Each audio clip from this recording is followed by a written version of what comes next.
Bon les gars, voilà, je vais faire un truc que j'aurais jamais pensé faire. Je vous dis direct, j'ai les épisodes sur Salto de la Villa à l'avance. Et je suis une grosse merde maintenant parce que je vais faire la pute. Je vous dis la vérité, c'est contre mes valeurs ce que je vais faire actuellement. Mais en fait, il y a eu une histoire sur le tournage qui est sortie. Soi-disant, moi, Giuseppa, j'étais en couple à l'extérieur. Sauf que c'est faux. Et là, je viens de voir la séquence et en fait, c'est en train de me monter les nerfs.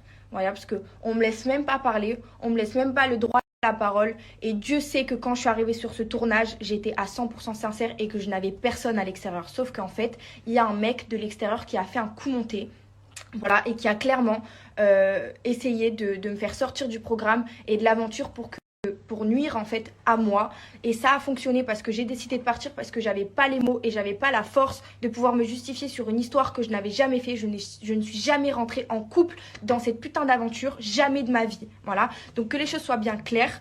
Et en fait, vous savez pourquoi là je suis en train d'ouvrir ma bouche? Parce qu'à la base, j'allais attendre que l'épisode soit diffusé. Sauf que maintenant, je m'en bats les couilles. Voilà, que ça soit bien clair, je m'en bats les couilles. Et vous savez pourquoi je prends la parole maintenant? Parce qu'à la base, je comptais faire une vidéo et la poster sur mon Insta et parler correctement. Sauf qu'en fait, je peux pas parler correctement. Il n'y a pas à parler correctement parce qu'on m'a chié dessus. Voilà, moi je suis venue dans une démarche sincère. Et là, aujourd'hui, je suis en train de voir tous les ITV des candidats qui sont en train de me faire passer pour voilà la grosse merde. Et là, j'accepte pas. Et vous savez à qui je vais parler là? À Anissa. Toi, espèce de grosse merde que t'es, Anissa, la prétendante qui est actuellement dans la villa.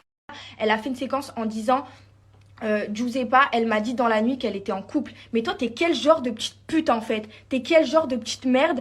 À quelle heure moi, je t'explique, t'es une grosse merde. Parce que à quelle heure moi, Giuseppa, je vais venir te voir à toi? Ça fait 24 heures que t'es dans la maison. J'avais plus d'affinité avec des gens qui étaient là depuis le début avec moi. Et c'est toi, là, depuis 24 heures avec moi dans l'aventure, je vais venir te dire que je suis en couple à l'extérieur? Mais t'es une grande malade. T'es une grande tarée. Mais toi, mais t'es une putain de crève la dalle. Alors déjà, tu vagabondes sur tous les mecs pour enchaîner les jours dans la villa pour pouvoir rester. Mais en plus de ça, t'es une grosse merde, t'as aucune solidarité féminine et tu oses inventer de telles choses. Mais quel genre de petite merde tu es. Mais tu sais quoi? Je te croise, je te mets une grosse baffe dans ta bouche. Je te le dis, je te casse toutes tes dents. Mais je suis en train d'halluciner en fait. Je suis en train d'halluciner. Donc que les choses soient bien claires, je n'ai jamais été en couple à l'extérieur de ma vie entière sur un tournage. Jamais, jamais, jamais. Voilà, que les choses soient claires. Et toi, tu vas assumer que jamais de ma vie, je t'ai dit ça à 24 heures que je te connais, je vais venir te dire un truc de fou pareil, mais réfléchis 2 minutes. Réfléchis. Donc, ensuite de ça, quand je suis sortie du programme, la première personne que j'ai vue, quand je suis sortie de l'aventure, c'était Ilan, mon ex, d'accord? C'est la première personne que j'ai vue et je ne suis jamais rentrée chez moi. Si j'avais un mec à l'extérieur, vous pensez bien que je serais retournée le voir. Sauf que ce mec-là n'existe pas et je sais qui est-ce qui a fait ce coup monté, sauf que je ne dirai pas son prénom parce que j'ai même pas envie de lui donner cette lumière en fait. J'ai même pas envie. Mais croyez-moi, vu qu'il a fait ça, il prendra la parole et il cherchera à faire du buzz sur cette histoire, sauf que moi je suis pas en train de faire du buzz. Je suis juste en train de vous faire comprendre que je suis pas en fait une merdeuse qui va sur des aventures en couple. Et en plus, les gens en ITV, ils disent ouais, je comprends pourquoi elle voulait pas se mettre en couple, pourquoi elle allait pas sur les mecs et pourquoi elle voulait pas séduire des mecs. Mais en fait, je voulais pas séduire des mecs parce qu'il y a personne qui me plaisait en fait. Vous avez quoi? Je suis pas une actrice moi. S'il y a pas un mec qui me plaît, je vais pas forcer mon cul en fait. Mais vous êtes des grands malades, tous, vous êtes des grands fous, je vous le dis. Mais heureusement, j'ai rencontré des bonnes personnes sur ce tournage. Mélanie, Inès. Autant j'ai eu des conflits avec énormément de gens, mais toi, Anto, je te connais de heureusement qu'il y avait Eva, Alice, il y a plein de gens qui ont été là pour moi, mais le reste, mais vous êtes pitoyable en fait, pitoyable. Alors quoi, sous prétexte que moi je veux pas me taper des mecs dans la villa, je suis en couple à l'extérieur et je suis pas sincère. Mais ça veut dire quoi en fait? Aujourd'hui, si on se tape pas un mec, ça veut dire qu'on est en couple, mais non. Je me tape pas de mec parce que moi je fais pas semblant. Voilà, moi je fais pas semblant et je joue pas de rôle. Voilà, donc Dieu merci, j'ai une éducation et j'ai pas besoin d'aller sur un tournage pour me faire paraître pour quelqu'un que je ne suis pas. Donc toutes les petites merdes là, comme toi Anissa, la prochaine fois, avant d'ouvrir ta bouche, tu tourneras 7 fois ta langue dans ta bouche, d'accord? Parce que d'aller dire de tels mensonges complètement faux, parce que je te connais depuis 48 heures, même pas. Tu crois que moi je vais te dire ça à toi en sachant que ça va sortir un jour? Mais est-ce que tu penses que je suis aussi bête que ça? Mais tu sais quoi, à ce moment-là, j'aurais dû te mettre une telle balayette, je savais que je partais, j'aurais dû te mettre une balayette, j'aurais dû te casser ta bouche en fait. Vu que je partais, j'avais rien à perdre, j'aurais dû Mais j'ai pas les mots en fait, j'ai pas les mots. Sachez une chose, c'est que la personne que j'ai vue en sortant de cette aventure, ça a été Ilan. Et j'ai passé 3 mois de ma vie incroyable avec ce mec, d'accord? Et je ne suis jamais rentrée chez moi, j'ai vu personne. Et si j'étais en couple à l'extérieur, Ilan l'aurait su, hein? Parce que j'aurais reçu des messages, j'aurais des discussions, des appels, des trucs. Forcément, il aurait fallu que je quitte cette personne. Je n'ai jamais eu d'histoire avec qui que ce soit. J'ai fréquenté un garçon cet été qui se nommait Kevin. Voilà, c'est tout.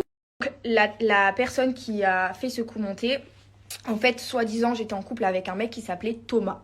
Voilà. Sauf que moi, j'ai précisé dans l'aventure que non, je ne connaissais pas cette personne, que je ne la connaissais pas, que je ne savais pas qui c'était.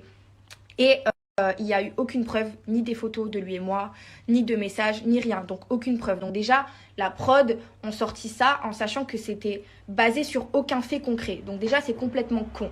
Mais le truc le plus ouf, c'est que moi, je me suis confiée à des filles de l'aventure en leur disant que oui, cet été, j'avais fréquenté un garçon qui s'appelait Kevin. Mais c'était rien de sérieux. On savait pas ce qu'on voulait. On n'était pas prêts tous les deux et on se voyait pas ensemble. Donc, on n'a jamais officialisé. Donc, c'est pour ça que moi, j'ai intégré le tournage dans une démarche sincère, étant célibataire. Sauf que ce Thomas, je ne le connais pas. Je ne sais pas qui c'est. Pour conclure, ce qui s'est passé, c'est qu'avant de partir, j'ai demandé à la production d'appeler ce mec. Voilà, donc j'ai appelé ce mec au téléphone et je lui ai dit, donc toi et moi, on est en couple, c'est ça? Il m'a répondu oui au téléphone. Hein. Je lui ai dit, d'accord, depuis combien de temps? Il a dit 2 mois et on a couché ensemble 10 fois. Je lui ai dit, ah bon? Bah alors ok, dans ce cas-là, tu vas me donner tous les tatouages que j'ai sur le corps, parce que j'ai des tatouages cachés, et forcément, si on a couché ensemble, tu dois les savoir. Il ne connaissait absolument rien de ma vie, ni le prénom de ma mère, ni ma date de naissance, ni mes tatouages, ni rien du tout. Le mec ne me connaissait ni d'Adam ni d'Ève. Ça veut dire que le mec déjà il fait un coup monté, il a aucun argument, aucune preuve. Donc mais c'est quoi ça en fait? Mais c'est quoi ça? Mais vous savez quoi? Je suis abasourdie en fait parce que je me dis, moi je suis arrivée dans une aventure, déjà je suis dégoûtée d'avoir fait cette aventure parce que franchement elle était nulle à chier. Voilà, je le dis clairement maintenant. Mais en plus de ça, on me l'a mise à l'envers, mais tellement, mais ça me dégoûte en fait, c'est répugnant, c'est répugnant. Donc au moins maintenant les choses ils sont claires et je m'en bats les couilles de tout ce qu'on va me dire, j'en ai rien à foutre.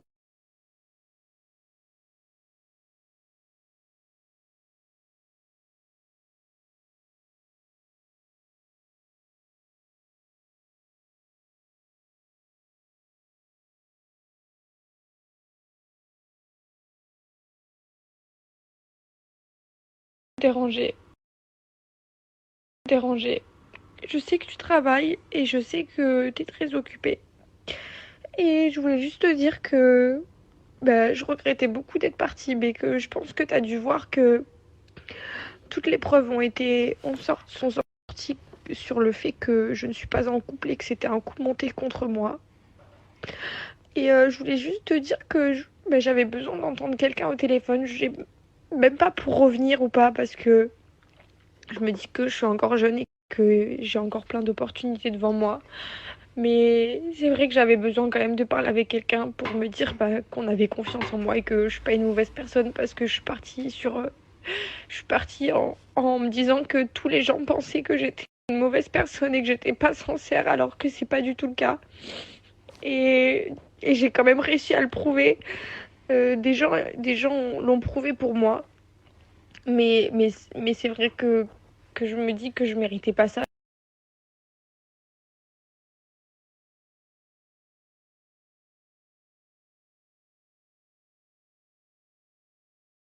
Avec lui, je déborde en fait. Oh frérot, ça va, c'est Dylan. T'en es où là? Tu fais quoi? J'ai toujours tout fait pour essayer de m'en sortir. Tu es bloqué, entravé, coincé.